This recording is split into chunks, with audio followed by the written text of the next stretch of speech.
আজ রজনীতে সাইয়েদনা জিব্রাইল সিদরাতুল মুনতাহা পর্যন্ত গেলেন। ওইখান থেকে দুইটা ঝর্ণা বা নদী নেমে গেল। বিষ্ণু বললেন, জিব্রাইল, এই নদী দুইটা কোন নদী? সাইয়েদনা জিব্রাইল বললেন, এই দুইটা নদী সিদরাতুল মুনতাহা থেকে পৃথিবীর দিকে নেমে গিয়েছে। আর একটা হচ্ছে ইরাকের ফোরাত নদী, আর একটা হচ্ছে মিশরের নীল নদী। এরপরে সাইয়েদনা জিব্রাইল বললেন, ইয়া রাসূলুল্লাহ, ইয়া হাবিবাল্লাহ, এই জায়গার নাম হলো সিদরাতুল মুনতাহা। এখানে একটা বড়ই গাছ আছে, এইটা হলো আমার লাস্ট ডেস্টিনেশন, বর্ডার এরিয়া।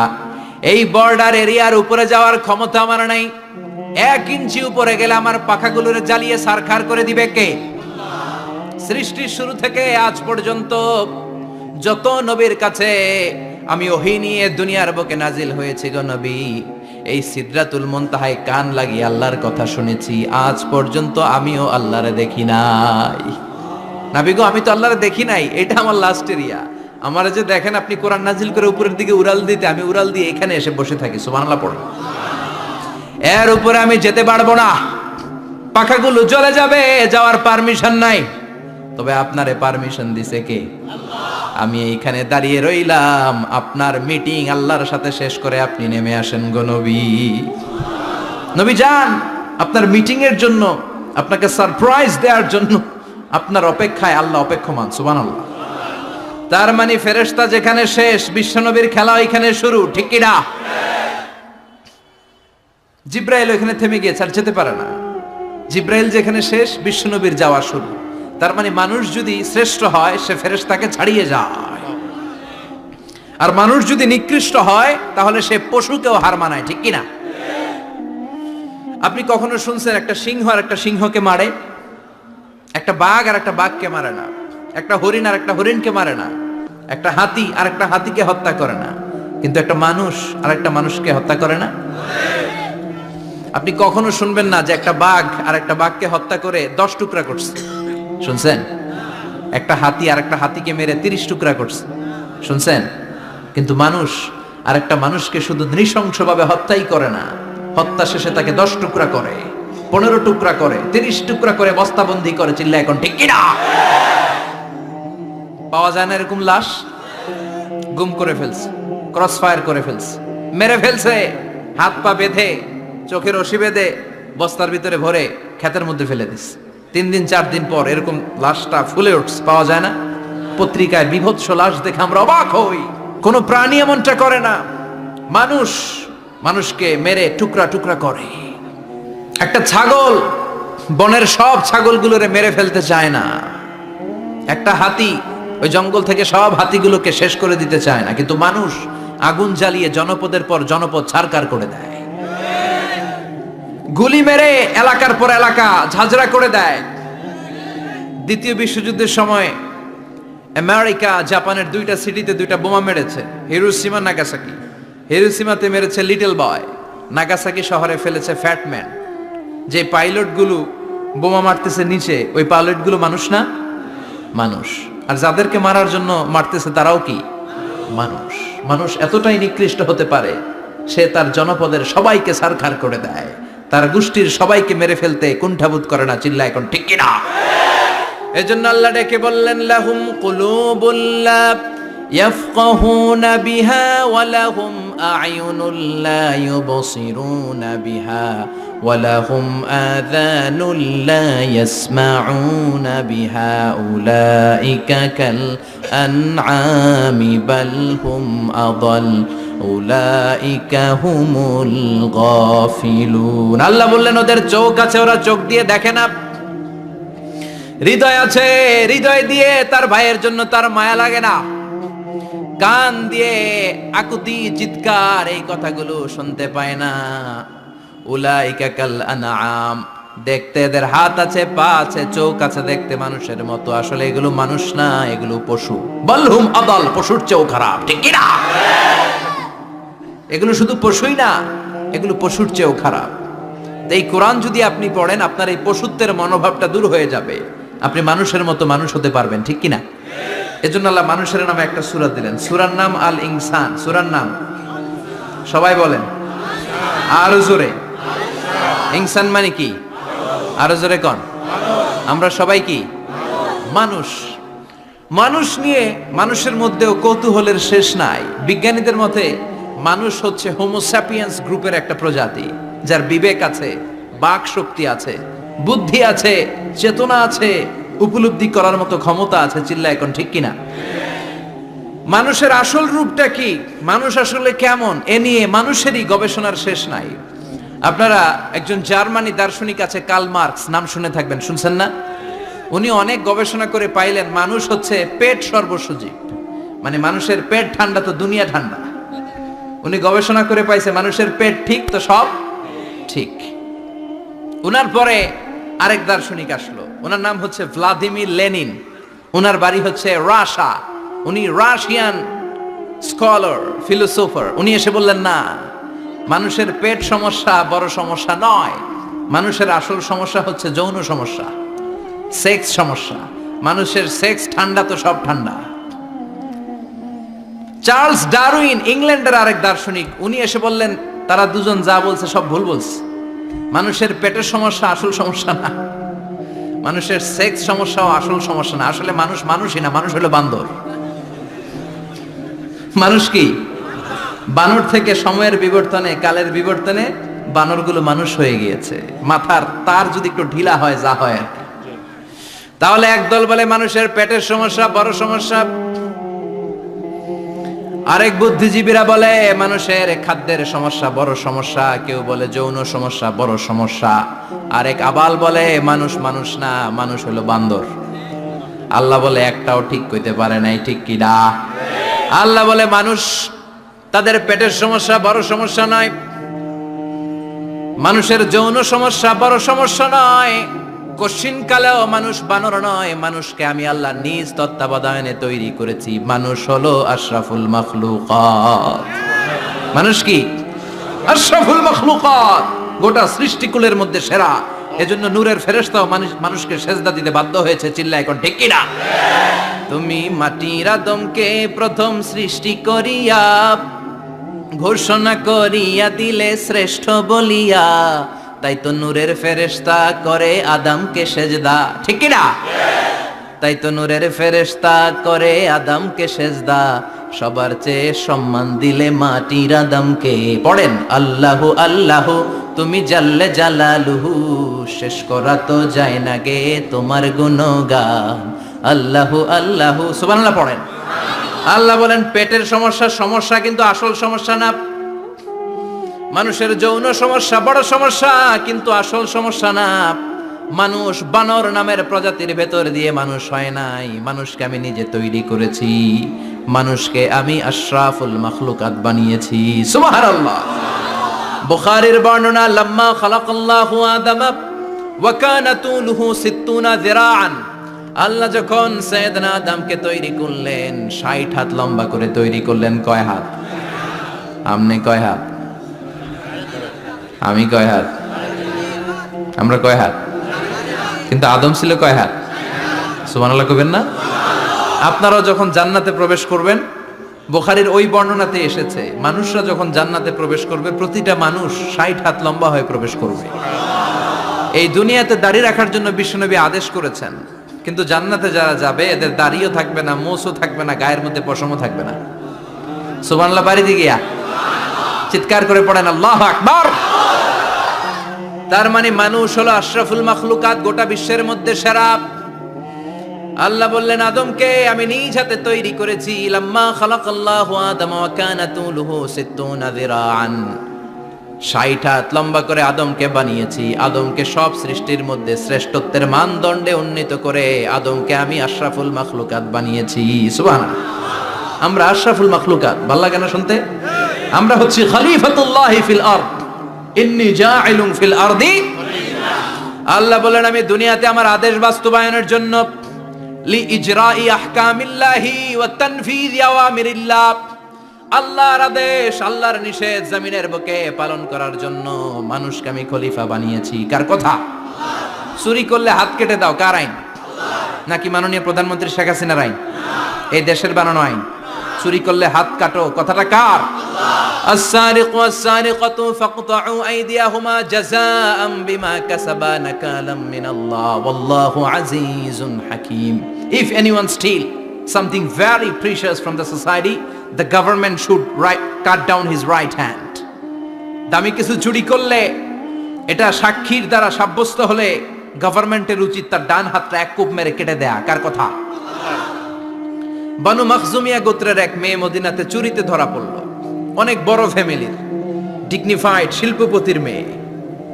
সাহাবারা বলল, এই মেয়ের হাত যদি বিশ্বনবী মদিনায় কেটে দেয়, মদিনাতে তো মারামারি লেগে যাবে। কে বলবে বিশ্বনবীর কাছে যে সুপারিশ করার ক্ষমতা কারো নাই? বিশ্বনবীর পালক পুত্র উসামা বিন যায়েদ, যায়েদ ইবনে হারেসা, তার ছেলে উসামা পালক পুত্রের ছেলে, তাকে বিশ্বনবী বড্ড ভালোবাসতো। তার উপাধি হলো হুব্বু রাসূলিল্লাহ, বিশ্বনবীর ভালোবাসা। সবাই বলল, উসামা আমরা যে বলতে পারবো না, তুই যে নবীরে সুপারিশ কর। ও নবী, যদিও চুরি করেছে মেয়েটা, সাব্যস্ত হয়েছে, কিন্তু আপনি মাফ করে দেন, হাত কেটে দিয়েন না। উসামা যে বলে, নবী হাত কেটে দিয়েন না। বিশ্বনবীর চেহারাটা আগুনের গোলার মতো লাল হয়ে গেল। বিশ্বনবী বললেন, উসামা এটা আল্লাহর আইন, সুপারিশ করার সাহস তোর বুকের ভিতরে দিল কে? কে দিয়েছে স্পর্ধা? লাউ আন্না ফাতিমাতা বিনতে মুহাম্মদ সারাকাত লাকাতা মুহাম্মাদুন ইয়াদাহা। এই মেয়ে তো দূরের কথা, আমার কলিজার টুকরা, নয়নের পুটুলি, জান্নাতি নারীদের সর্দারণী আমার মেয়ে ফাতেমাও যদি চুরিতে ধরা পড়ে, আমি তলোয়ারটা বের করে ফাতেমার হাত কেটে দিতে এক সেকেন্ডও দেরি করব না। কারণ আইনটা কার? চিল্লায় বলেন কার? এজন্য বাংলাদেশের চুরি চামারি আসানা নাই, হাজার হাজার কোটি টাকা উধাও হয়ে যায়, আসানা নাই। আমাদের মাননীয় প্রধানমন্ত্রী যদি এই নিয়ম করে দেয়, যারাই চুরি করবে হাত কেটে দেয়া হবে। বাইতুল মুকাররমের স্কয়ারের সামনে হাত কেটে দেয়া হবে। আর প্রতিটা চ্যানেল লাইভ ব্রডকাস্ট করবে, এটা সরাসরি সম্প্রচার, আমরা সবাই দেখবো কেমনে চোরদের হাত কাটে। এই নিয়ম যদি আমাদের মাননীয় প্রধানমন্ত্রী করে দেয়, দেশে আর চোর খুঁজে পাওয়া যাবে? কথা কন। তবে এই চোর লাউ চোর, ডাইল চোর, মুরগি চোর না, যারা হাজার কোটি টাকা মেরে দেয়। এক সিগনেচারে দেশের 10,000 কোটি টাকা নাই, চিল্লায় বলো ঠিক কিনা? এই চোরদের বিচার যদি করা যেত, তাহলে এই দেশে আর দুর্নীতি থাকতো না। দুর্নীতি দমন কমিশনের দরকার হতো না। মন্ত্রীদের রাতের ঘুম হারাম হতো না। এটা মদিনার সমাজ হয়ে যেত, শান্তির বাংলাদেশ হয়ে যেত, ঠিক কিনা? এজন্য আল্লাহ বললেন, গোলাম এই জমিনের ভেতরে চুরি করলে হাত কেটে দিবা, জিনা ব্যভিচার করলে ডেথ পেনাল্টি, ক্যাপিটাল পানিশমেন্ট, মৃত্যুদণ্ড, সর্বোচ্চ শাস্তি, ঠিক কিনা? আপনাদের নোয়াখালীর কোথায় যেন একটা মেয়ে ধর্ষিতা হয়েছে, সুবর্ণচর, এটার বিচার হয়েছে না? প্রক্রিয়াধীন হচ্ছে, সবাই অ্যারেস্ট হচ্ছে। এজন্য ইসলাম দিয়ে যদি আইন কায়েম করা হয়, 24 ঘন্টার আলটিমেটামে সব বিচার হয়ে যাবে, যেরকম ঠিক কিনা? ইসলাম বলে চোরের হাত কেটে দাও, জিনা ব্যভিচার করলে ডেথ পেনাল্টি। সৌদি আরবে হেড অফ করে, গলা কেটে ফেলে। বাংলাদেশেও যদি এটা করা যেত, খবর হয়ে যেত, আর কোন ধর্ষক বাংলার জমিনে জন্মাতো না, চিল্লায় বলো ঠিক কিনা? আল্লাহ বলেন, আমি মানুষকে খলিফা বানিয়েছি আমার এই হুকুম আহকামগুলো বাস্তবায়নের জন্য। সব সৃষ্টিকুলের মধ্য থেকে মানুষকে আমি বানিয়েছি আশরাফুল মাখলুকাত। আবার মানুষকে বানিয়েছি আমি আমার খলিফা। আবার মানুষের চেহারাটা আমি আল্লাহ সব চাইতে সুন্দর করে তৈরি করেছি। সুবহানাল্লাহ। লাকাদ খালাকনাল ইনসানা ফি আহসানি তাকওয়িম। আমি মানুষের চেহারাটা সব চাইতে চমৎকার অবয়ব দিয়ে তৈরি করেছি রে গোলাম। সুবহানাল্লাহ। পৃথিবীতে যত প্রাণী আছে, সব সৃষ্টির মধ্যে থেকে আমাদের সৃষ্টিটা সুন্দর না? আপনি হিউম্যান অ্যানাটমি নিয়ে যদি গবেষণা করেন, কেমনে আল্লাহ আমাদের এখানে হার্ট দিলেন, লাঞ্চ দিলেন, হ্যাঁ, তারপরে 206টা হাড্ডি দিলেন, হাড্ডিগুলো আবার ব্যান্ড করা যায়, দেখছেন? বাঁকা করা যায় না? এটা বাঁকা করা যায়। বাঁকা না করলে আপনি খাইতে পারতেন? ক্রিকেট যারা খেলো, পেস বল করতে পারতা? স্পিন বল, হ্যাঁ, অফ স্পিন, লেগ স্পিন, কয় হুজুরও জানে কেমনে এটি, তোর থেকে শিখছি বেটা।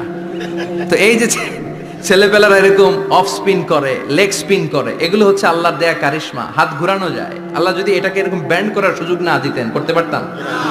আবার এইখানেও বাঁকা করার সুযোগ আছে না নাই? এইখানেও আছে না নাই? আবার এইখানেও আছে না নাই? কত কাজ। বাজার করে যখন বাজারের ব্যাগ যখন নিয়ে আসেন, কোথায় ধরে রাখেন? আঙ্গুলে ধরে রাখতে হয়। ক্যারাম যখন খেলো কি দিয়ে টোকা মারো? সুবহানাল্লাহ কয় না বলা?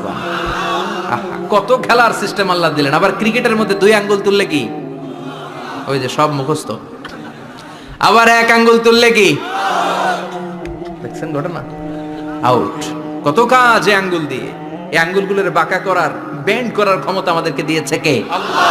এজন্য আল্লাহ বললেন লাকাদ খালাকনাল ইনসানা ফি আহসানি তাকওয়িম। আমি মানুষের চেহারাটা সব চাইতে সুন্দর করে তৈরি করেছি। মানুষ সুন্দর, আমাদের চোখ সুন্দর না মিয়া? আমাদের চোখও যদি সুন্দর হতো তাইলে আমরা বুঝতাম মানুষগুলো কত সুন্দর। আমরা মনে করি ধলা হইলেই সুন্দর। কয় ধলা ধলা এটা সুন্দর, টাকাইতে এগুলো টাকা। একটা মানুষের চেহারা স্কিন যদি কালো হয় এর মধ্যে একটা সৌন্দর্য আছে না নাই? একটা মেয়ের স্কিন যদি কালো হয় তারপরও চেহারায় সৌন্দর্য আছে না নাই? কয় না হুজুর আমার বউ সুন্দর না, কালা কালা। আছে না নাই? তুই ডাকাত। তুই কি? একজন মানুষের চেহারা যেরকমই হয় আপনি খেয়াল করে দেখবেন তারপরও তার অবয়বের মধ্যে একটা এক্সট্রা অর্ডিনারিটি আছে, কারোর সাথে কারোটা মিলে না। সুবহানাল্লাহ পড়েন। এজন্য প্রতিদিন স্ত্রীরে বলবেন, স্ত্রী তুমি সুন্দরী, তুমি অনন্যা, তোমার চাইতে সুন্দরী গোটা বিশ্বে কেউ নাই। কইবেন না? মুরব্বীরা কয় না, কইতাম না, আগে কইয়া ফেলাইছি। এগুলো বলবেন। এগুলো বললে স্বামী স্ত্রীর মধ্যে ভালোবাসা বাড়াই দিবে কে? আল্লাহ। আমি প্রায় এগুলো বলি, উৎসাহিত করি যে স্বামী স্ত্রীর মধ্যে যে ভালোবাসাটা এটা পবিত্র, এটা জান্নাতি। এই ভালোবাসা জান্নাতে শুরু হয়েছিল সাইয়েদনা আদম আর হাওয়ার মধ্য দিয়ে। চিল্লা এখন ঠিক কিনা? স্বামী স্ত্রী দুইজনে একের হাতের সাথে আরেকজনের হাত মিলালে হাতের সগীরা গুনাহ মাফ করে কে? আল্লাহ। স্ত্রীর চেহারার দিকে নজর করে তাকালে চোখের গুনাহ মাফ করে দেয় কে? আল্লাহ। স্ত্রীর জন্য প্রতি মাসে যে খরচ দেন এই টাকাগুলো সদকা দেওয়ার সওয়াব আছে না নাই? আছে। স্ত্রীকে যে দামি দামি ভ্যানিটি ব্যাগ কিনে দেন এটা তো সওয়াব আছে না নাই? আছে। কক্সবাজারে ঘুরতে নিয়ে গেলে সওয়াব আছে না নাই? আছে। ফুল কিনে দিলে সওয়াব আছে না নাই? বিশ্বনবী এরকম স্ত্রীর সাথে খুনসুটি করতেন, ভালোবাসা করতেন। এটা হালাল, কিন্তু এটা জায়গা মতো না করে ভাবির লগে করলে মায়ের আছে না নাই? আছে। ভালোবাসার গান জায়গা মতো শোনাতে হবে। স্ত্রীকে ভালোবাসার গান না শুনিয়ে যদি চাচাতো বোনের শোনাও, শালিরে শোনাও, পাড়ার মেয়েদের সাথে যদি টাঙ্কি মারো, ফিল্ডিং মারো, মায়ের আছে না নাই? তার মানে জায়গা মতো করলে সব সওয়াব। সুবহানাল্লাহ পড়েন। আর বিয়েটারে সহজ করে দিবেন। আমি তো সব জায়গায় বলি বিয়েটাকে সহজ করে দেন। আমরা বিয়েটারে কঠিন করে ফেলছি। একটা ছেলে এই দেশে 16 থেকে 18 বছর বয়সে ম্যাচিউরড হয়, কিন্তু ওরে বিয়ের পিড়িতে বসায় 32 বছর বয়স। তো বাকি 32 বছর কি আঙ্গুল চুষবে? কথা কন, কি করবে? ও যে পাপ কাজ করে, ও যে পর্নোগ্রাফি দেখে, ও যে মাস্টারবেশন করে, এগুলোর পার্সেন্টেজ গুনাহ মা বাবার আমলনামায় আছে না নাই? মা বাবার এত সহজে পার পেয়ে যাবেন না। ছেলে মেয়েগুলারে সময় হলে বিয়ে দিয়ে দেন। বিয়ের চেয়ে ভালো কাজ পৃথিবীতে আছে? যেই সমাজে বিয়ের খরচ বেড়ে যায় ওই সমাজে জেনার খরচ কমে যায়। বিয়ে করতে লাগে 10 লাখ, জেনা করতে লাগে 500 টাকা। কথা কন। এজন্য জেনাকে সহজ করবেন না বিয়েকে সহজ করবেন? বিয়ের কথা কইলেই পোলারা কয় তুই নিজের পায়ে দাঁড়া। তো এতদিন ও কার পায়ে দাঁড়াইছে? সহজ করবেন তো? নোয়াখালীর ভাইরা, আল্লাহ তুমি বোঝার তৌফিক দাও।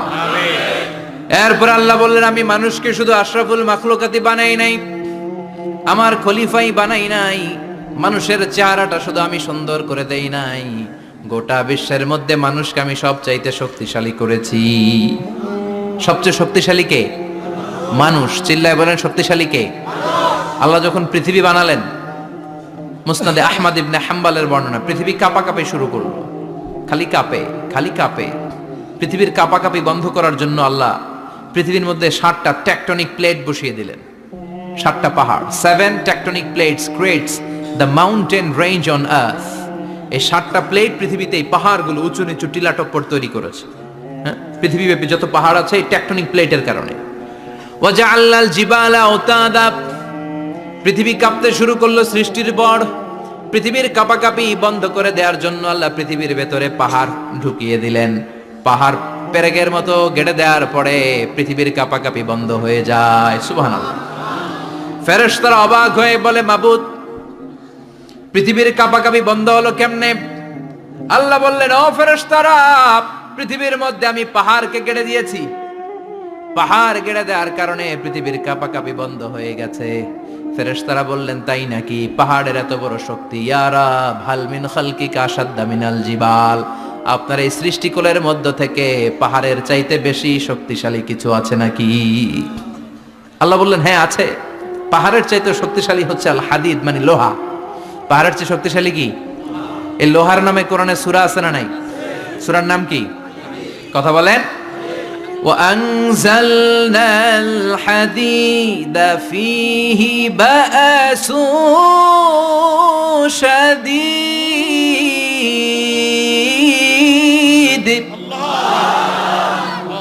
আমি আকাশ থেকে জমিনের মধ্যে হাদিদ মানে লোহা পাঠিয়েছি। লোহার মধ্যে আছে প্রচন্ড শক্তি। ওয়া মানাফিউ লিন-নাস, লোহার মধ্যে আছে মানুষের জন্য উপকার। পৃথিবীতে এমন কোন জিনিস নাই যে এই জায়গায় লোহা নাই, ঠিক কি না? বিমান বানাতে লোহার দরকার আছে না নাই? ঘড়ি বানাতে দরকার আছে না নাই? আংটি বানাতে দরকার আছে না নাই? গাড়ি বানাতে, বাড়ি বানাতে, সব বানাতে কি লাগে? লোহা। আল্লাহ বললেন লোহা সবচেয়ে শক্তিশালী। এটা পাহাড়ের চেয়ে শক্তিশালী, কারণ লোহা পাহাড়ের মধ্যেও ঢুকায় দেওয়া যায়, ঠিক কি না? ফেরেশতারা বললেন, আল্লাহ হাল মিন খালকিকা আশাদ মিনাল হাদিদ, আপনার এই সৃষ্টিকুলের মধ্যে থেকে লোহার চাইতেও কি শক্তিশালী কিছু আছে? আল্লাহ বললেন, নাআম আছে। লোহার চাইতে শক্তিশালী হলো আন্নার, মানে আগুন।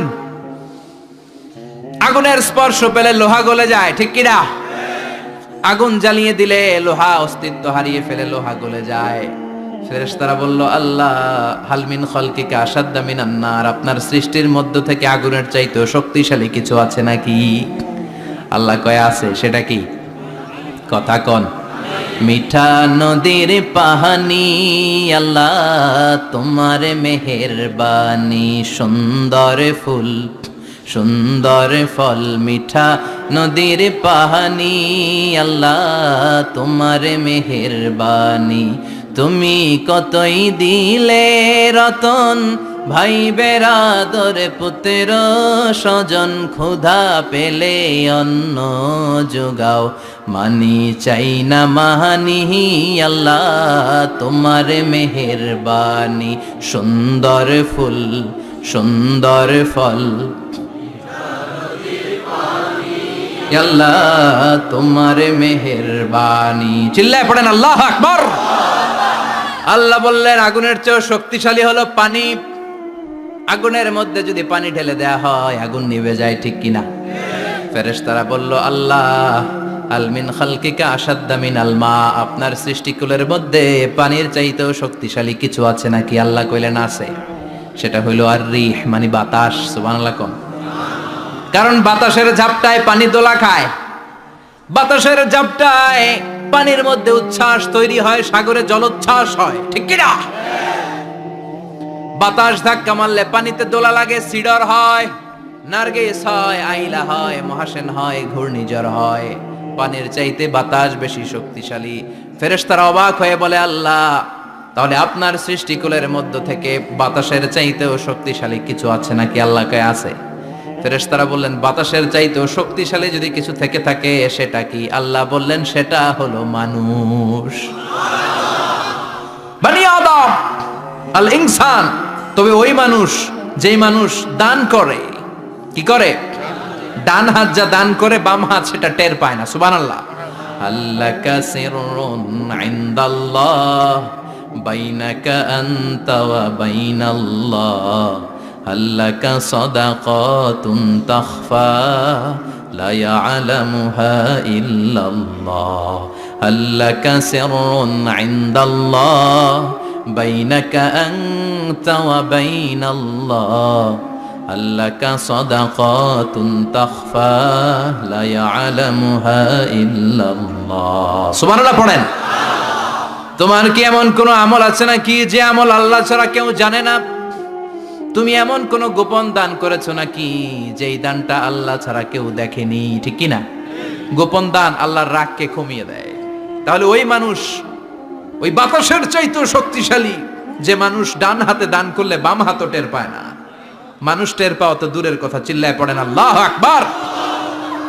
এজন্য আল্লাহ বললেন, মানুষকে আমি আশরাফুল মাখলুকাত বানালাম, মানুষকে আমি আমার খলিফা বানালাম, মানুষের চেহারাটা সুন্দর করলাম, আবার মানুষকে আমি সব চাইতে শক্তিশালী করে বানালাম। তার এই আল্লাহর কোরআন যদি ঠিক মতো পড়া যায়, মানুষের মতো মানুষ বানিয়ে আপনারা জান্নাতি বানাবে কে? তার মানে এই কোরআন পড়লে মানুষের মতো মানুষ হওয়া যায়। চিল্লায় বলেন, কি হওয়া যায়? সবাই বলেন, মানুষের মতো মানুষ হতে চান তো সবাই? সবাই চাই? আসুন দেখি মানুষের নামে সূরায় আল্লাহ কি বললেন, পড়েন। আউযু বিল্লাহি মিনাশ শাইতানির রাজীম। বিসমিল্লাহির রহমানির রহিম। হাল আতা আলাল ইনসানি হিনুম মিনাদ দাহরি লাম ইয়াকুন শাইআম মাযকুরা। আল্লাহ বললেন, মানুষের জীবনের একটা সময় ছিল যেই সময়টা উল্লেখ করার মতো মানুষ কিছুই ছিল না। সুবহানাল্লাহ। প্রত্যেক মানুষের জীবনে এমন একটা সময় ছিল যেই সময়টাতে উল্লেখ করার মতো সে আসলে কিছুই ছিল না, তার অস্তিত্বই ছিল না, সে জিরো ছিল, তাকে জিরো থেকে হিরো বানিয়েছে কে? আল্লাহ। হাল আতা আলাল ইনসান, এই হাল হচ্ছে ইস্তেফাম তাকরীরি, বিমানা কাদ আতা আলাল ইনসান। অবশ্যই অবশ্যই মানুষের জীবনে এমন একটা সময় এসেছে, লাম ইয়াকুন শাইআম মাযকুরা, উল্লেখ করার মতো সে কিছুই ছিল না। কার কথা? মুফাসসিরিন একরাম ইনসান দ্বারা এখানে দুইটা জিনিস বুঝিয়েছেন। এক হলো সাইয়েদনা আদম, আর এক হলো আমরা সবাই। এই পৃথিবীতে মানুষ বানানোর তিন ক্যাটাগরি। ক্যাটাগরি নাম্বার 1, মাও নাই বাবাও নাই। এই সিস্টেম আল্লাহ কার বানাইছে? কথা বলেন। আবার শুধুমাত্র মা আছে বাবা নাই, এই সিস্টেমে কাকে বানালেন? আবার বাবাও আছে মাও আছে, এই সিস্টেমে কারে বানালেন? আমাদেরকে বানালেন। আবার সাইয়েদনা আদমকে আল্লাহ যখন বানালেন, তিনি বানালেন মিন তিনিন লাসিব, এঁটেল মাটি থেকে বানালেন। এঁটেল মাটি দিয়ে কাঠামো বানানো যায় না, স্ট্রাকচার করা যায় না। এঁটেল মাটি জমিন থেকে নিয়ে আল্লাহ রেখে দিলেন 40 বছর। চিল্লায় বলেন, কয় বছর? আর আকাশকে বললেন, ইয়া সামা ওয়ামতিরি আলাইহি 40 সানা, ও আকাশ এই মাটির উপরে 40 বছর তুমি বৃষ্টি দাও। 40 বছর এঁটেল মাটির উপরে বৃষ্টি জমতে জমতে জমতে জমতে এটা হয়ে গেল হামাইম মাসনুন, কাদামাটি। সুবহানাল্লাহ পড়ে। কাদামাটি থেকে গেল 40 বছর। কাদামাটি থেকে আল্লাহ সাইয়েদনা আদম আলাইহিস সালামের ডাইস বানালেন। তারপরে আল্লাহ সূর্যরে বললেন, ইয়া শামসু হাররিকি আলাইহি 40 ইয়াউমা, ও সূর্য এবার আদমের কায়ার উপরে, মূর্তির উপরে তুমি 40 বছর সূর্যের আলো দাও। 40 বছর সূর্যের প্রখর ও তীব্র তির্যক তাপে এবং কিরণে আদম হয়ে গেছে এখন সলসলিন কাল ফাখার, টোকা মারলে ঠন ঠন করে। সুবহানাল্লাহ পড়ে। এখনো রুহের ফুৎকার দেয় নাই এখনো, কিন্তু কেটে গেছে 120 বছর। 340 কত? 120 বছর চলে গেল। এই বিশাল লম্বা সময়ে আল্লাহ বললেন, লাম ইয়াকুন শাইআম মাযকুরা, উল্লেখ করার মতো আদম কিছুই ছিল না। রুহের ফুৎকার যেহেতু দেয় নাই 140 বছর, এটা এঁটেল মাটি, পরে ছিল কাদামাটি, এরপরে হয়েছে মূর্তি, ঠনঠনে মূর্তি। উল্লেখ করার মতো আদমের জীবনে 124 বছরে কিছুই ছিল না। চিল্লায় বলেন, ঠিক কিনা? আবার আমরাও যারা সলিমুদ্দিন কলিমুদ্দিন, আমরাও আমাদের মায়ের পেটের ভেতরে প্রথমে ছিলাম 40 দিন। বুখারীর বর্ণনা, ইন্না হাদাকুম ইউজমাউ খালকুহু ফি বাতনি উম্মিহি 40 ইয়াওমান সুম্মা ইয়াকুনু নুতফাতান মিসলা যালিক সুম্মা ইয়াকুনু আলাকাতান মিসলা যালিক ফায়াতি ইলাইহিল মালাকু ফায়ানফাখু ফীহির রূহ। আমরা যারা সলিমুদ্দিন কলিমুদ্দিন, আমরা আমাদের মায়ের পেটের ভেতরে 40 দিন ছিলাম নুতফা, এক ফোঁটা বীর্য। তারপরে 40 দিন ছিলাম আলাকা, রক্তপিণ্ড। তারপরে 40 দিন ছিলাম মুদগা, গোশতপিণ্ড। 340 120 দিন। কয় দিন? এই 120 দিনের লম্বা সময়ে লাম ইয়াকুন শাইআম মাযকুরা, উল্লেখ করার মতো আমরা আসলে কিছুই ছিলাম না, কারণ মানুষই তো হয় নাই, ডিফর্ম বেবি, এখনো দেহের আগাগোড়া কিছু হয় নাই। 120 দিন পর ফেরেশতা এসে আমার দেহের মধ্যে ফুৎকার দিয়ে যায়, তখন আমার হার্ট পার্টিশন চালু হয়ে যায়, আমার হার্টবিট চালু হয়, সিস্টোলিক ডায়াস্টোলিক, এই যে ধপ ধপ ধপ, এই প্রেসারটা ছাড়া মানুষ বাঁচে? ফুসফুসের কাজ কি? খালি ধপ ধপ করে, দম টানে আর দম নেয়, দম ফুরাইলে ঠুস। আয় রে মানুষ রঙিন ফানুস, দম ফুরাইলে তবু তো ভাই কারোরই নাই একটুখানি হায় রে মানুষ রঙিন ফানুষ, রঙিন ফানুষ, হায় রে মানুষ। সুবহানাল্লাহ। আমরা ছিলাম নুতফা, আলাকা, মুদগা, sperm drop, then blood clot, and finally the little flesh. আমি আমার এমফিল রিসার্চ করেছি এটার উপর। এটা ইংরেজিতে বলে এমব্রয়োলজি, ভ্রূণ তত্ত্ব। How the little এমব্রয়ো develops in mother ওম, মায়ের পেটে এই ছোট্ট ভ্রূণ এটা কেমন করে শুক্রাণু ডিম্বাণু থেকে 8 মাস 10 মাস 9 মাস পরে কেমন করে জমিনে আসে। How the little এমব্রয়ো develops in mother ওম, মায়ের পেটে কেমন করে ডেভেলপ করে। একেবারে ক্ষুদ্র ছিলাম আমি, তুচ্ছ ছিলাম আমি, নগণ্য ছিলাম আমি। আমার কোনো নাম ছিল না, আমার কোনো গ্রাম ছিল না, আমার কোনো পরিচয় ছিল না।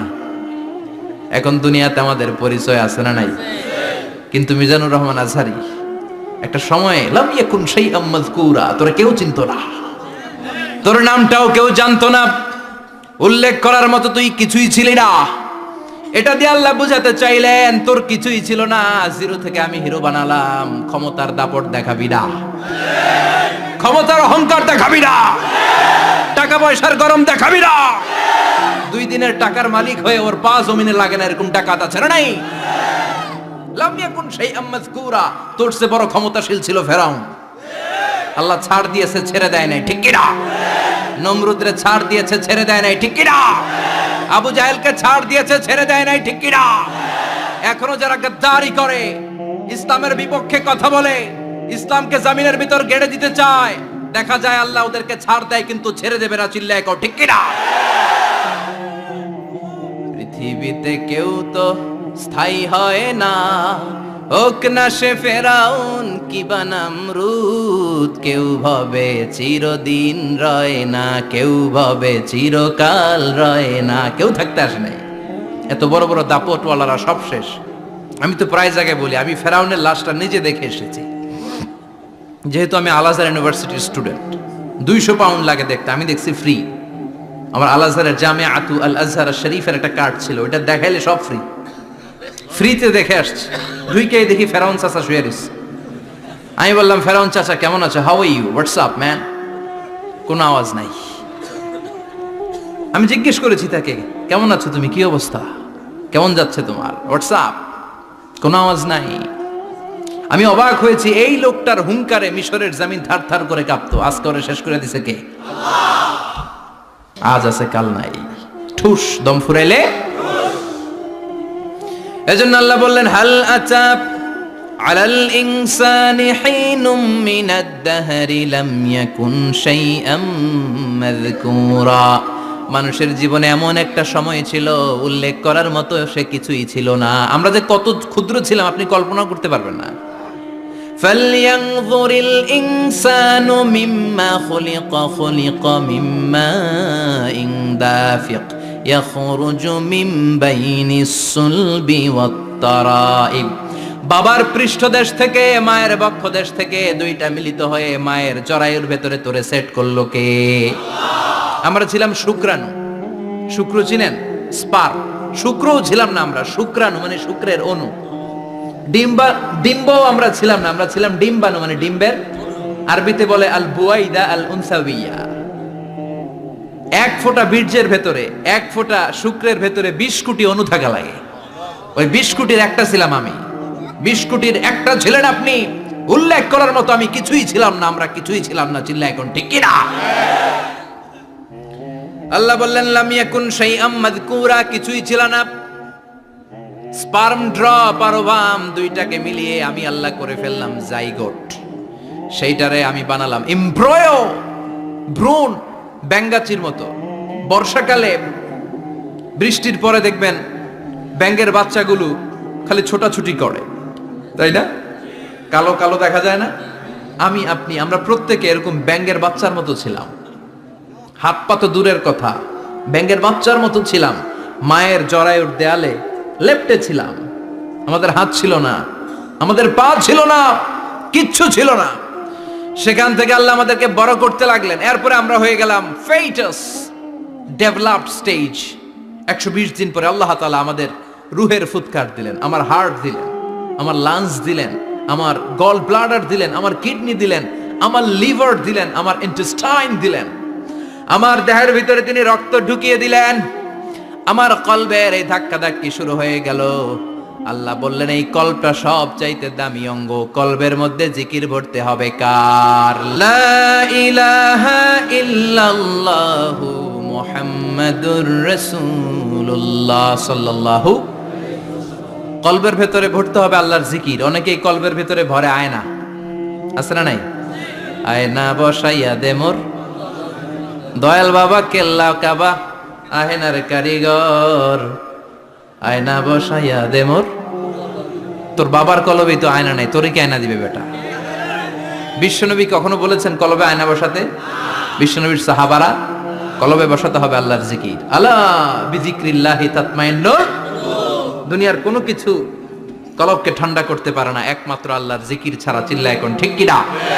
এজন্য আল্লাহ বললেন হাল আতা আলাল ইনসানি হিনুম মিনাদ দাহরি লাম ইয়াকুন শাইআম মাযকুরা।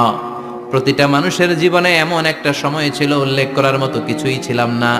এই আয়াতটা যখন ইসলামের প্রথম খলিফা বিশ্বনবীর ডান হাত সাইয়েদনা আবু বকর পড়তেন, তিনি শুধু কান্না করতেন, চোখের পানি ফেলতেন আর বলতেন লাইতাহা তাম্মাত, হায় হায় আমার পুরো জীবন যদি এভাবেই কেটে যেত। লাম ইয়াকুন শাইআম মাযকুরা, মায়ের পেটের ভিতরে যখন ছিলাম, কিছুই যখন ছিলাম না, এরকমই যদি থাকতাম কতই না ভালো হতো। লা নাবতালি ওয়ালা নালিদ, জন্মগ্রহণ করতাম না, পরীক্ষার সম্মুখীন হতাম না, জীবনটা যদি এমনিই কেটে যেত কতই না ভালো হতো। এজন্য আল্লাহ বললেন প্রতিটা মানুষের জীবনে এমন একটা সময় ছিল উল্লেখ করার মতো সে কিছু ছিল। এরপর আল্লাহ বললেন ইন্না খলাকনাল ইনসানা মিন নুতফাতিন আমশাজিন নাবতালি ফাজআলনাহু সামিআন বাসীরা। নিশ্চয় আমি মানুষকে জমাট বাঁধা মিশ্রিত নুতফা থেকে তৈরি করেছি।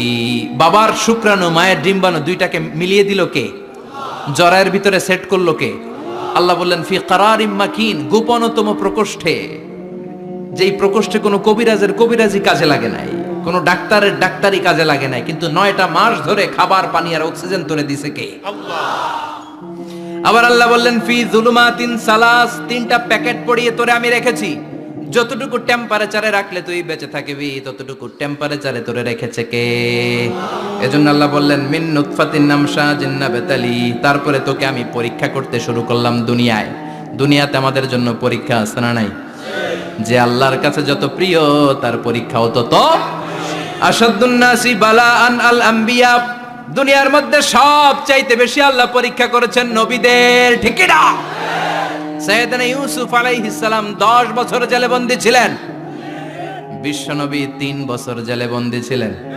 শিয়াবে আবি তালেবের জেলখানায় বিশ্বনবী ছিলেন কি ছিলেন না?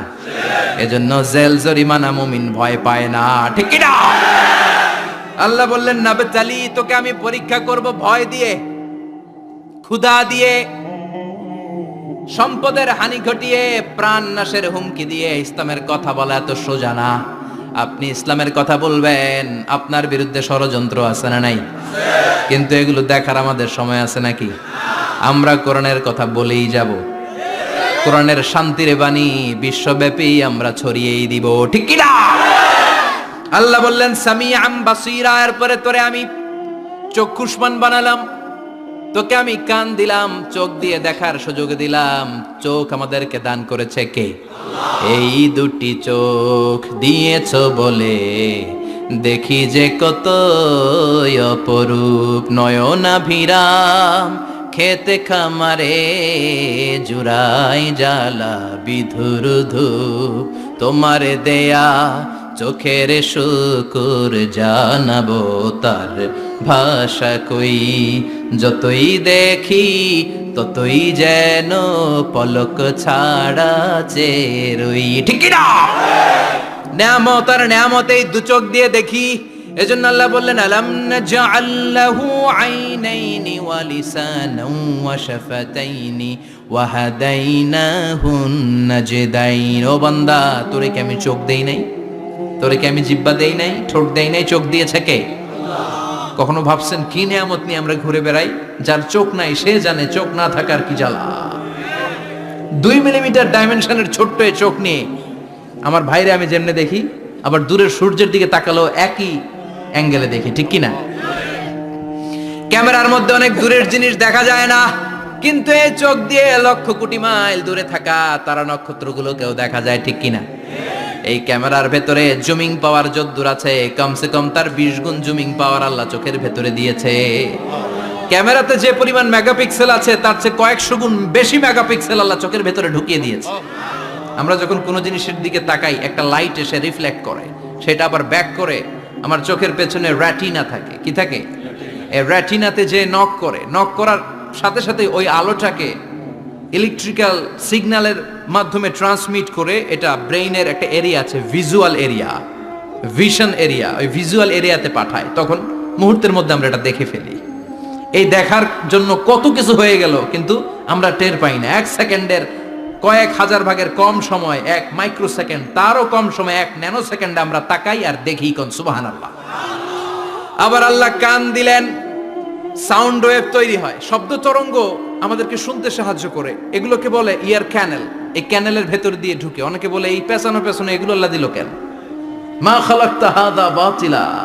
আল্লাহ কোনো কিছুই এমনি এমনি দেয় নাই। সুবহানাল্লাহ পড়ে।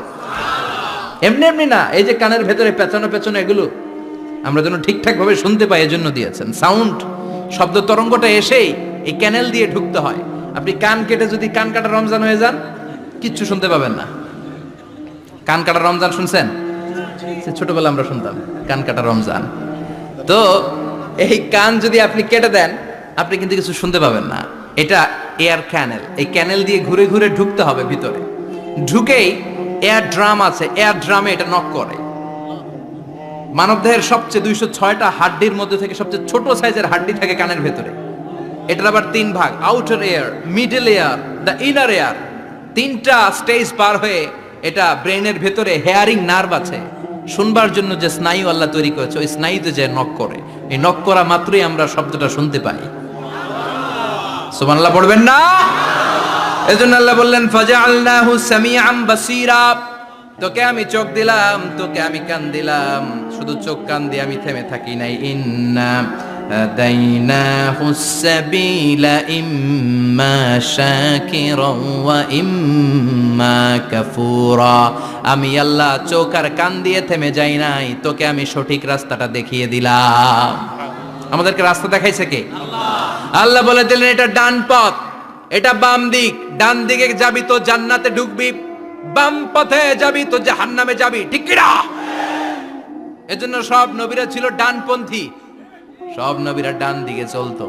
এজন্য আমরাও ডান দিকে চলি। কথা কন, আমরা সবাই ডানপন্থী। কোন পন্থী?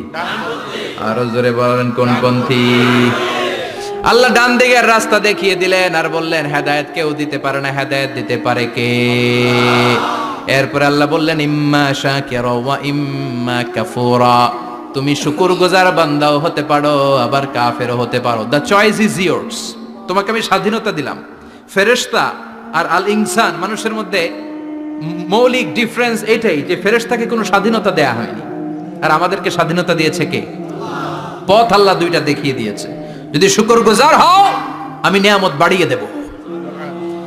আর যদি কুফরি করো, জেনে রাখো আমার আযাব বড় কড়া। আমি আল্লাহ সব সময় ধরি না, ধরলে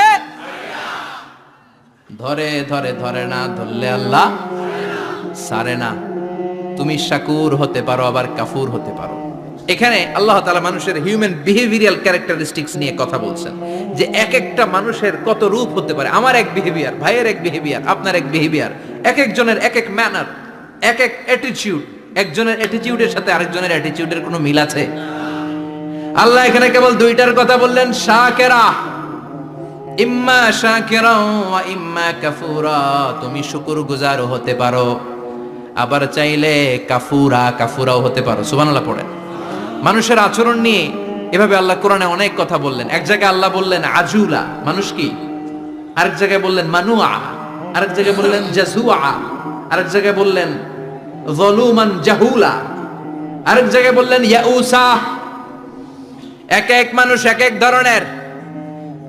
কিছু মানুষ আছে যা শুনে খালি ভুলে যায়, আছে না নাই? কিছু মানুষ আছে একবার শুনলে আর ভুলে না। আমাদের জাতীয় কবির নাম কি? জোরে বলেন। ওনার মেমোরিটা ছিল ফটোজেনিক মেমোরি। ফটোজেনিক মেমোরি হচ্ছে যে মানুষ একবার দেখলে, এটারে আমি মোবাইলে ছবি তুললে যেমনি একটাও হারাবে না, আমার এখানে থেকে যাবে, একবার তাকালে আমার মাথার মধ্যে এরকম থেকে যাবে, এটার বলে ফটোজেনিক মেমোরি। কাজী নজরুল ইসলামকে আল্লাহ তাআলা এই ফটোজেনিক মেমোরি দান করেছে, কোন সুবহানাল্লাহ। উনি কিছু ভুলতেন না, একবার বললেই সব মনে থাকতো। আর কিছু লোক আছে ভুলে যায়। আল্লাহ বললেন ওয়ালাকাদ আহিদনা ইলা আদম মিন ক্বাবলু ফানাসিয়া ওয়া লাম নাজিদ লাহু আজমা। আমি আমার প্রথম মানুষ, প্রথম নবীকে একটা আদেশ করেছিলাম, কিন্তু আদেশ পালন করতে আদম সেটা ভুলে গেছে। ওয়া লাম নাজিদ লাহু আজমা, এই আদেশ পালনে তাকে আমি দৃঢ় চিত্ত পাই নাই। পাইবো কেমনে? ভুলে গেছে। তো বাপ বললে পোলারা বলবে না? এজন্য বিষ্ণু বলেছেন নাসিয়া আদম ফানাসিয়া বানু, আদমও ভুলে যায়, এজন্য আমরাও ভুলে যাই। আদম আলাইহিস সালামের বয়স ছিল 1000 বছর। পৃথিবীর সব মানুষগুলোর রুহ আল্লাহ রাখলেন সাইয়েদনা আদমের সামনে। সাইয়েদনা আদম বললেন, আল্লাহ ওই রুহটার এত সুন্দর লাগে কেন? এটার নাম কি? কয় ইবনুকা দাউদ, এটা তোমার ছেলে দাউদ। সে বাঁচবে কয় বছর? আল্লাহ বললেন 40 বছর। সাইয়েদনা আদম বললেন, আল্লাহ জিদ মিন উমরিহি, একটু বয়স বাড়ায় দেন না। আল্লাহ বললেন রুফিআতিল আকলাম ওয়া জাফফাতিস সুহুফ, কে কত বয়স পাবে আদম এটা তো লেখা ফেলাইছি, তো চেঞ্জ করা যাবে না রে আদম। সাইয়েদনা আদম বললেন, আল্লাহ আমার 1000 বছরের দরকার নাই, আমার 1000 থেকে 60 নিয়ে আমার ওই ছোট্ট ছেলেটারে দাউদ রে আপনি 40-এর সাথে 60 মিলাই 100 করে দেন। আল্লাহ বললেন ঠিক আছে করে দিলাম, তাইলে তুই কিন্তু বাঁচবি 940 বছর। 1000 থেকে 60 বাদ দিলে কত? সাইয়েদনা আদম পৃথিবীর বুকে আসলেন 940 বছরের পর। মালাকুল মাউত এসে হাজির। আদম আলাইহিস সালাম বললেন, আপনি কে? আমি মালাকুল মাউত। কি জন্য আসছেন? কয় জিইতু আন আকবাদা রূহাক, আপনার রুহু কবজ করতে আসছি। কয় কেন আসছেন? কয় আপনার 940 বছরে হায়াত শেষ, রুহু নিয়ে যাব। কয় না, আমি বাঁচুম 1000 বছর। মালাকুল মাউত বলে, আরে আপনি তো 60 বছর দান করে আসছিলেন রুহুর জগতে, ছেলেরা দেখে খুশির ঠেলায় 60 বছর দিয়া দিছেন আদমকে, আমার মনে নাই, ভুইলা গেছি, ভাগো, আমি আরো 60 বছর বাঁচুম। ভুইলা গেছি। নাসিয়া আদম ফানাসিয়া বানু, আমরাও ভুলে যাই, এরকম আছে না নাই? খাইয়াও কয় খাই নাই, নিছিলাম পকেটে কয় নেই নাই, দিছিলাম কয় দেই নাই, আছে না নাই? বিশ্বনবীও মাঝে মাঝে এরকম ভুলে যেতেন। কদরের রাত বিশ্বনবী বলেছেন রমজানের শেষ দশকের বেজর রাতে তালাশ করো। 21, 23, 25, 27, 29। আমাদের দেশে শুধু ঘটা করে 27 রমজান পালন করে। আপনি 27 তারিখে আবাদত করলেন, বাকি 4টা অড নাইট বেজর রাতে যদি আবাদত না করেন, হতে পারে ওই বছরের কদর ছিল 21-এর রাতে, হতে পারে না? তখন আপনি কপাল পোড়া, সব শেষ। এজন্য বুদ্ধিমানের কাজ হচ্ছে সবগুলা বেজর রাত্রিতে সমান তালে আবাদত করা। বিশ্বনবীকে আল্লাহ তাআলা কদরের রাত আসলে কোনটা জানিয়ে দিয়েছিলেন। সাহাবীদেরকে জানানোর জন্য বিশ্বনবী ঘর থেকে বের হলেন। ফাতালাহা ফুলান ওয়া ফুলান, ঘর থেকে বের হওয়ার পরে বিশ্বনবী দেখলেন 2 বেড়া ঝগড়া লাগছে। ওই 2 জনের ঝগড়ার দিকে বিশ্বনবী মনোযোগী হলেন। হঠাৎ করে কোন তারিখের কথা আল্লাহ বললেন বিশ্বনবী ভুলে গেলেন। বিশ্বনবী বলেন ফারুফিআত নাসিতু, কদরের রাত কোন রাত আল্লাহ আমার কইছিল, কিন্তু ঝগড়া দেখে আমি ভুলে গেছি। আবার বিশ্বনবী কোরআন পড়তে পড়তে আয়াত ভুলে যেতেন। আল্লাহরে বলছেন, আল্লাহ আল্লাহুম্মা যাক্কিরনা মিনহুমা নুসিনা ওয়া আল্লিমনা মিনহুমা জাহিলনা। ও আল্লাহ, কোরআনের যা আমি ভুলে যাই আমারে স্মরণ করিয়ে দেন, আর যেটা আমি বুঝতে পারি না সেটাকে বোঝার মতো ক্ষমতা আমার দেন। আল্লাহ বললেন সানুকরিউকা ফালা তানসা, ও নবী আজকে থেকে এমন ভাবে কোরআন তোমার সিনার ভেতরে ঢুকায় দেব, মরণের আগের দিন পর্যন্ত কোরআনের একটা আয়াত ভুলবা না। এজন্য কিছু মানুষ আছে ভুলে যায়, আবার কিছু মানুষ আছে ডবল স্ট্যান্ডার্ড। কি করে? Double standard. আল্লাহ এদের নাম দিয়েছে মুযাবযাবিন, নেহি এদার নেহি ওদার, দারমিয়ান মে সদর বদর। এরা ডানেও যায় না বায়েও যায় না, এরকম কিছু কিসমতের লোক আছে না নাই? নৌকা চিনেন? 2 নৌকায় পাড়া দিলে যে অবস্থা, এদের অবস্থাটা ওই রকম। 2 নৌকায় পাড়া দিয়ে বেশিক্ষণ থাকা যায়? কথা বলেন, বেশিক্ষণ থাকা যায় না। হয় এই নৌকায় উঠতে হবে, না হয় ওই নৌকায় উঠতে হবে। এরা দুমুখ সাপের মতো, এদের ভিতরে এক বাইরে আরেক, এর নাম মুনাফিক। চিল্লায় বলেন ভিতরে এক বাইরে আরেক, এর নাম। এদের দৃষ্টান্ত হচ্ছে মধু হই হই বিষ হাবাইলা, বলে মধু খাওয়ায় কি? এরা উপর দিয়া ফিটফাট, ভিতর দিয়া সদরঘাট। চেনেন সবাই? তা আমরা মুজাবজাবিন হতে চাই না, আমরা মানুষের মতো মানুষ হতে চাই। সূরাতুল ইনসানের শিক্ষা হচ্ছে লাম ইয়াকুন শাইআম মাযকুরা। একটা সময় ছিল আমাদের জীবনে উল্লেখ করার মতো আমরা কিছুই ছিলাম না। এজন্য সব সময় বিপদে আপদে ভরসা রাখতে হবে একজনের উপর। চিল্লায় বলেন, তিনি কে? আল্লাহ। আর ছেলে মেয়েদেরকে এই কোরআনটা শিখায় দিতে হবে। এই কোরআন শিখায় দিলে ছেলেমেয়েরা মানুষের মতো মানুষ হবে। কি হবে? সবাই বলেন কি হবে? আল্লাহ পাক আমাদের সবাইকে কথাগুলো। স্মার্টফোন গুলার ভিতরে ইন্ডিয়ান নায়িকাদের কোমর দুলানোর ডান্স আছে না নাই? রূপবানে নাচে কোমর দুলায়া, ফেরেশতারা বলবে তো করে পিডামু আমরা ঝুলাইয়া। তো যুবক ভাইয়েরা, এগুলো দেখবা না। তোমার চোখের হেফাজত করতে হবে। তোমাকে অনেক দূর যেতে হবে। তোমাকেই খুঁজছে বাংলাদেশ। তুমি যদি ভালো থাকো, ভালো থাকবে আমার বাংলাদেশ। তুমি যদি ইসলামের পক্ষে থাকো, ভালো থাকবে আমার 56,000 বর্গ মাইল। তুমি যদি কোরআনের পক্ষে থাকো, ভালো থাকবে আমার লাল সবুজের পতাকা। এজন্য যুবকদেরকে ইসলামের পক্ষে থাকতে হবে। এই পর্নোগ্রাফির সাথে আমাদের কোনো সম্পর্ক। আজকের এই মাহফিল থেকে আমরা ওয়াদা করব, যার মোবাইলে যা আছে সব ডিলিট করা যাবে না ইনশাআল্লাহ। আগে যা করছি সামনে থেকে আর দেখা যাবে না। এই পর্নোগ্রাফি আমার যুবক ছেলেদেরকে শেষ করে দিয়েছে। এরপরে আরেকটা বড় সমস্যা হচ্ছে মাদকের সমস্যা। ইয়াবা, গাঁজা, ফেন্সিডিল, মারিজুয়ানা, এগুলো নোয়াখালীতে নাই।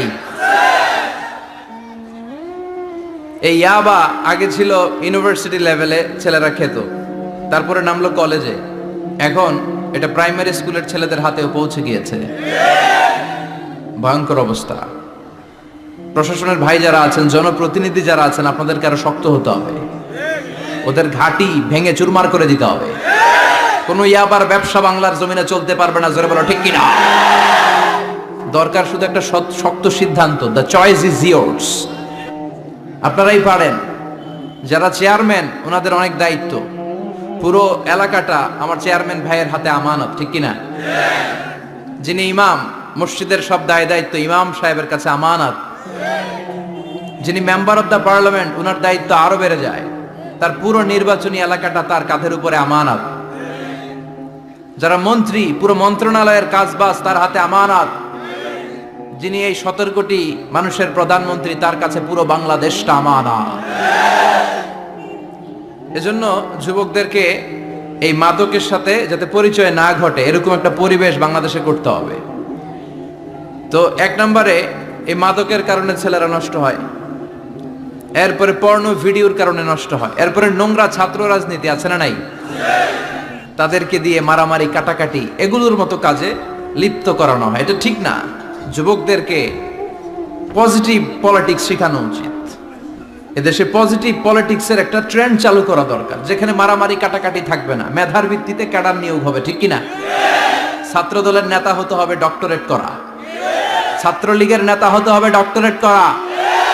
যত ছাত্র রাজনীতির বড় বড় নেতারা আছে, এরা শিক্ষিত হতে হবে, কারণ তারা আমাদেরকে পথ দেখাবে। তারা সামনে হাঁটবে, আমরা পিছনে পিছনে হাঁটবো, ঠিক কিনা? তো এই জাতীয় যে ইনকনসিস্টেন্সি আছে, এগুলো থেকে আল্লাহ আমার দেশকে তুমি হেফাজত করো। আমাদের জনপ্রতিনিধি ভাইরা যারা আছেন, ওনারা চাইলেই পারে। আমরা তাদের জন্য দোয়া করি, তারা যেন সত্যিকার অর্থে একটা সুজলা, সুফলা, শস্য শ্যামলা ডিজিটাল বাংলাদেশ আমাদেরকে উপহার দেয়। তাদের জন্য দোয়া আছে না নাই? যারা দেহের তাজা প্রাণ বিলিয়ে দিয়ে আমাদের জন্য বাংলা ভাষাটারে রেখে গেল, ওই ভাষা শহীদদের জন্য আমাদের দোয়া আছে না নাই? যারা 71 সালে মুক্তিযুদ্ধ করে দেশটারে স্বাধীন করলো, এই মুক্তিযোদ্ধা ভাইদের জন্য দোয়া আছে না নাই? যারাই এই দেশের জন্য কন্ট্রিবিউট করেছে, তাদের সবার জন্য আমাদের পক্ষ থেকে দোয়া। আর যারাই দেশের শত্রু, যারাই দেশের বিপক্ষে, আমরাও তাদের বিপক্ষে, জোরে কোন ঠিক কিনা? এজন্য যুবক ভাইয়েরা, তোমাদেরকে জ্বলে উঠতে হবে আপন শক্তিতে, ঠিক কিনা? রবির স্লোগান, জ্বলে ওঠো। মুমিনের ঈমান হতে হবে এমন ঈমান যেটা জ্বলে ওঠে, তাহলে বোঝা যাবে ওটা আসল ঈমান, ঠিক কিনা? কি করে তারে বলো ঈমানে বলি, কি করে তারে বলো ঈমানে বলি, ঠিক কিনা? যে ঈমান ঈমানে ভুলে নাস্তিকতার মঞ্চে ওঠে, এরকম আছে না নাই? অনেক ওলামায়ে কেরাম দাওয়াত করেছেন। আজকের প্রোগ্রামের সভাপতি হচ্ছেন আমার ভাই, খুব সম্ভব। কি নাম যেন আপনার? আবেদ সাইফুল কালাম, অত্র এলাকার চেয়ারম্যান। আল্লাহ আমাদের সভাপতিকে তুমি কবুল করো। পাশাপাশি আরো যাদের মাথায় টুপি পরিয়ে দিলাম তাদেরকেও কবুল করো।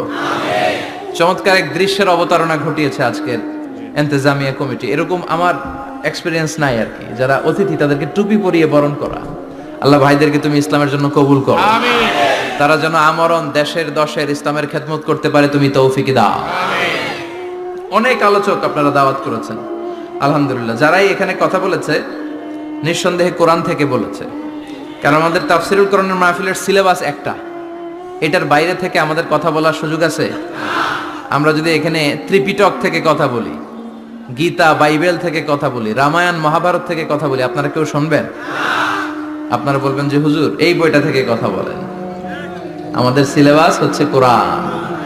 চিৎকার করে বলতে হবে, আমাদের সিলেবাস কি? কোরআন। এই কোরআন দিয়ে দেশের সব আইনগুলো হোক, আমরা চাই কি চাই না? এই কোরআনটা সংসদ ভবনে থাক, চাই কি চাই না? ক্যান্টনমেন্টে থাক, চাই কি চাই না?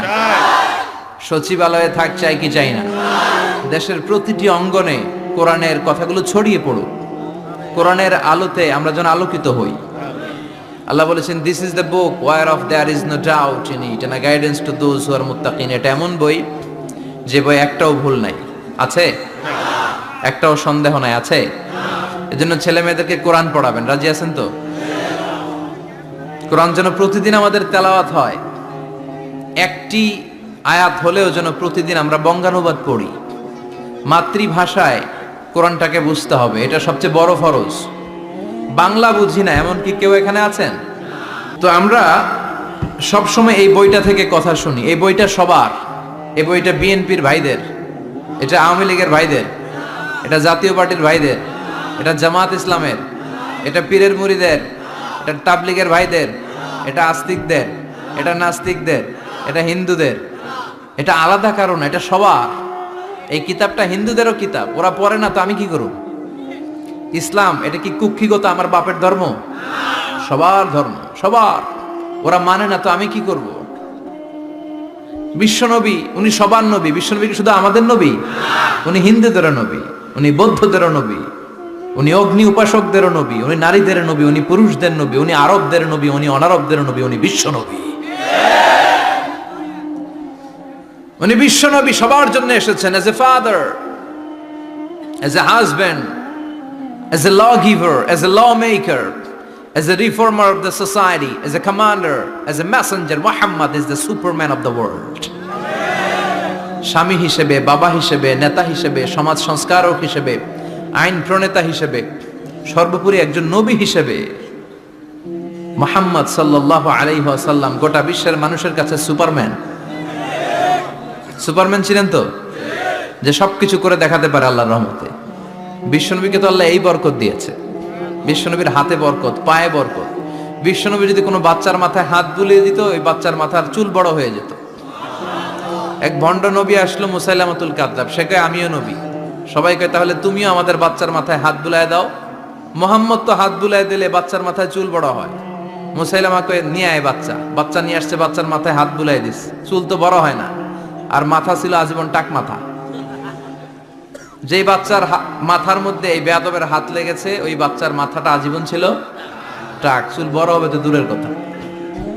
কি বরকতের নবী!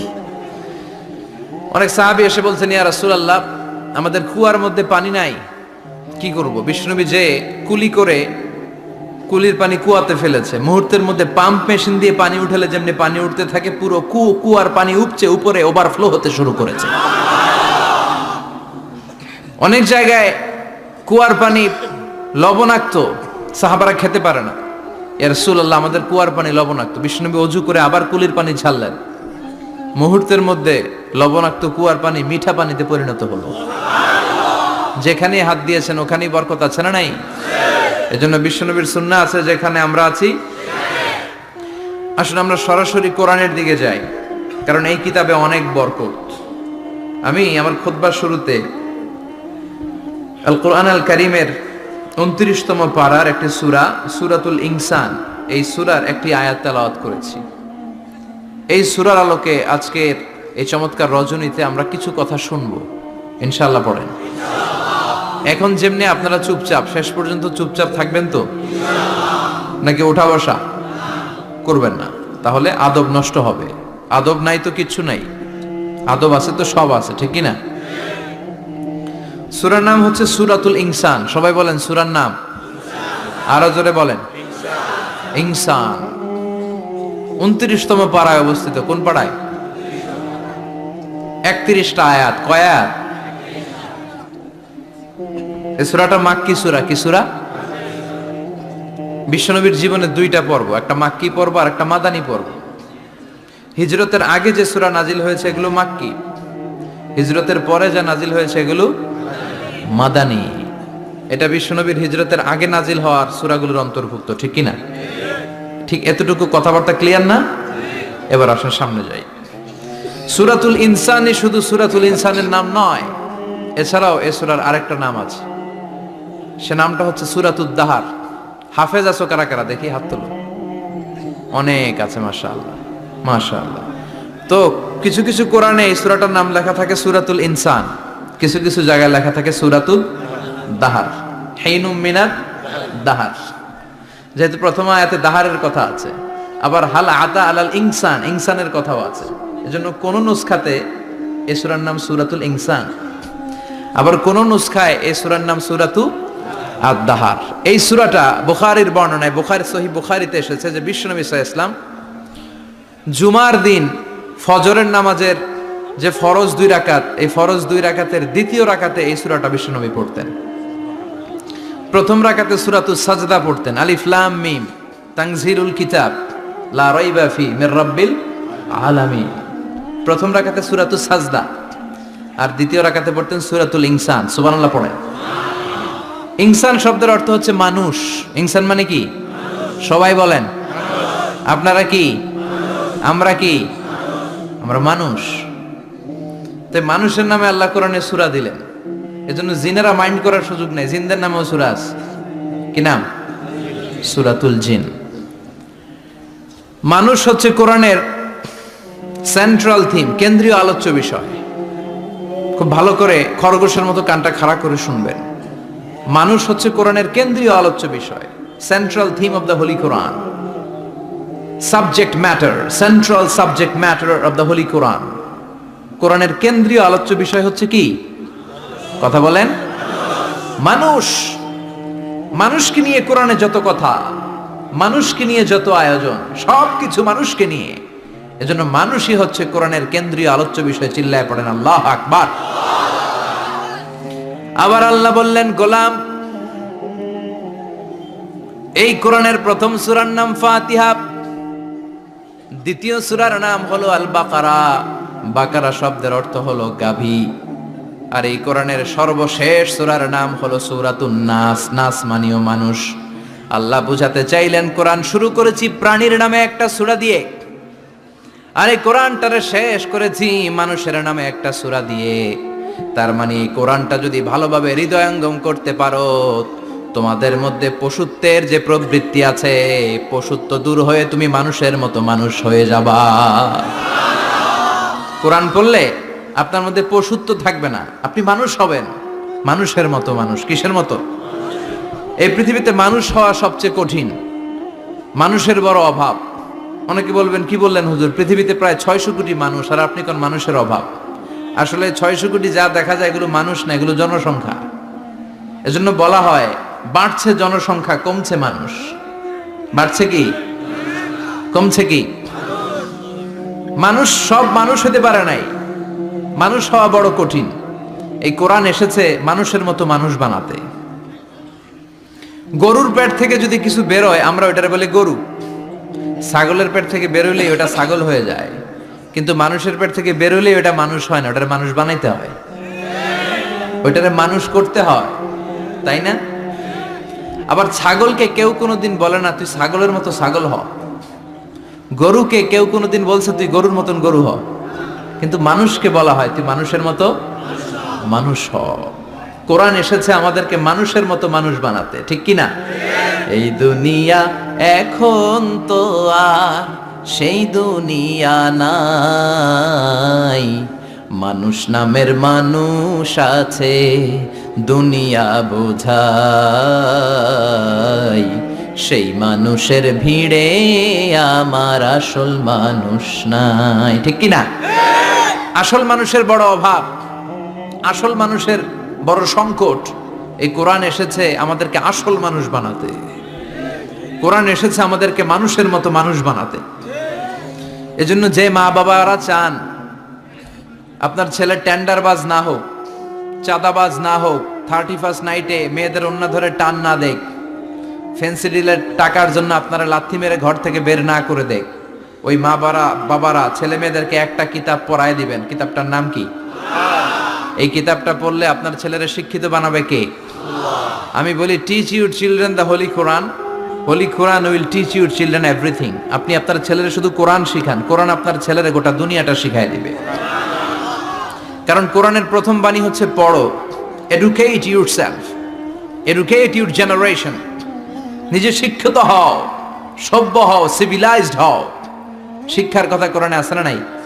কোরআনের প্রথম শব্দটা কি? ইকরা। ইকরা মানে কি? সবাই বলেন প্রথম শব্দটা কি? আল কোরআনের প্রথম বাণী পড়ো, আল হাদিসে নবীর কথা পড়ো। আল কোরআনের প্রথম বাণী পড়ো, আল হাদিসে নবীর কথা পড়ো। পড়ে পড়ে শেখো, শিখে শিখে তুমি তোমার নিজের জীবন গড়ো। সুবহানাল্লাহ পড়ে। কোরআন পড়লেই জীবন গড়া যায়, ঠিক কিনা? তাহলে এই কোরআনকে আল্লাহ তাআলা নাজিল করেছে আমাদেরকে মানুষের মতো মানুষ বানাতে। কি বানাতে? চিল্লায় বলেন, মানুষের মতো মানুষ। মানুষের মতো মানুষ বানানোর জন্য আল্লাহ তাআলা এই কোরআনকে নাজিল করেছে।